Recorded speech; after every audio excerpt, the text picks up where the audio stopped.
Well, the 2025 legislative session is in the books. At least the work of the lawmakers is over. The governor still has a bevy of bills to consider for his signature, mostly of the appropriation sort.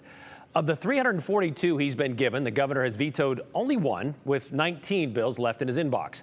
We're still waiting on whether he will sign the candy and soda ban for SNAP recipients, selling state forest land to foreign adversaries, hospitals and property tax exemptions, a bill to make the permit process for broadband projects quicker, defining the standards for public defenders, and whether to let Idaho citizens access the Constitutional Defense Fund so they can sue the feds over water and grazing rights. There's also the repeal of the Empowering Parents program left to sign, which seems inevitable considering the notable now canon of consequence we've seen. Beginning with $50 million now allocated for a parental school choice tax credit. Add that to the several tax relief bills, and there will be more than $400 million not going into Idaho's general fund. There was also the reform to Medicaid expansion, adding a work requirement and limit to costs, which could save Idaho nearly $16 million with federal approval, that is. Idaho is now in the immigration enforcement game and hoping to get out of the diversity, equity, and inclusion business for good. All of this was mentioned by Idaho's majority party in their post-session press conference last week, and they touted it as, quote, moving Idaho forward, end quote. However, there was a lot of looking back this session for many lawmakers, specifically to what was happening in Idaho 5 years ago. A global pandemic, a statewide stay-at-home order, and several cities under a mask mandate, which made this session and many lawmakers victoriously vindictive about a virus.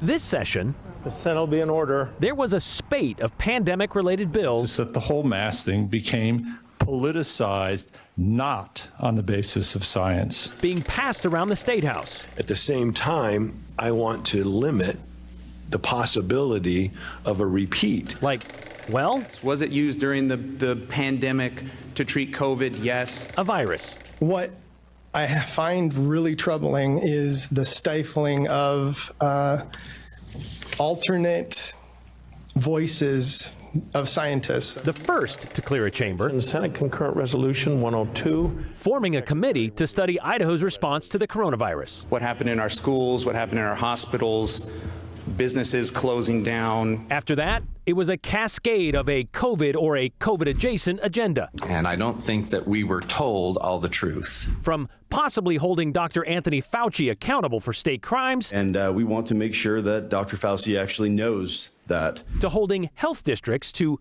only necessary and reasonable actions. Now, this isn't only about limiting power. It's about reaffirming our rights, our choices, and our bodily autonomy. To making sure wearing masks will never be mandated. I believe we need to move forward as a society to respect people's medical decisions and stop trying to force people into compliance. Almost all of these, as people often say, if you were in the committee last year, this might seem familiar. We've seen before in some form or another. When I see COVID issues pop up, I think, we're doing this again. I thought we covered this ad nauseum, like there wasn't any other angle that we hadn't already covered, but I was wrong. For example, 9 times Idaho legislators have tried to pass a ban on mask mandates, dating back to the peak of the pandemic. This year, they got it done. Really, I'm just kind of asking they treat us like adults. So what changed? I think in previous years they couldn't get them through. I think you had a different makeup on the body. Yes, the Senate and House moved further to the right during the last election. Well, I think a lot of legislators are just trying to get that extra juice out of the COVID issue. But Senator James Ruchti says it's also the mindset that shifted. When I would talk to Republicans, it was very clear they felt like this was an absolute mandate for them, that the people loved all the ideas that they had been talking about over the last few years. When Trump won the election, I think every bad idea that we had looked at and rejected got reintroduced in this session. That's because, according to Republican leaders, there's still a lot of lingering emotion over what happened. There is still, in Idaho, upset, frustration, sometimes anger at the way the COVID-19 epidemic was handled. So they want to make sure that we make it clear that we don't want that again, right? We don't want shutdown again. We don't want to be, forced to get a vaccine to keep our job or whatever. I think it's just a fear factor saying, hey, we know what happened in the past. Let's just make sure we cover the bases now so it doesn't happen in the future. Which is why we also saw a push to make ivermectin available over the counter. Meanwhile, people across Idaho are already obtaining ivermectin in many ways, whether online, across state lines, or through unofficial channels. And several pushes of a medical freedom bill. This legislation modifies the existing Coronavirus Stop Act, which would keep any Idaho business, government, or school from requiring any medical intervention, like a vaccine, for entry or service. No individual will be coerced into receiving a medical intervention against their will. The pushback, however, came from those worried about what else they're taking away. This isn't about whether masks work or whether they don't. It's about usurping local control. And it's about even borderline disrespect of local control. We talk about local control, but we talk about it like it's some magic, elixir. It's this magic thing. We just say local control and spread fairy dust on it, but that's not, it really is a principle. Is it a good idea to legislate, whether it's the governor's power to declare emergencies or masks or district health powers and what they can say? Is that something that should be happening in this building? I think it's a terrible idea.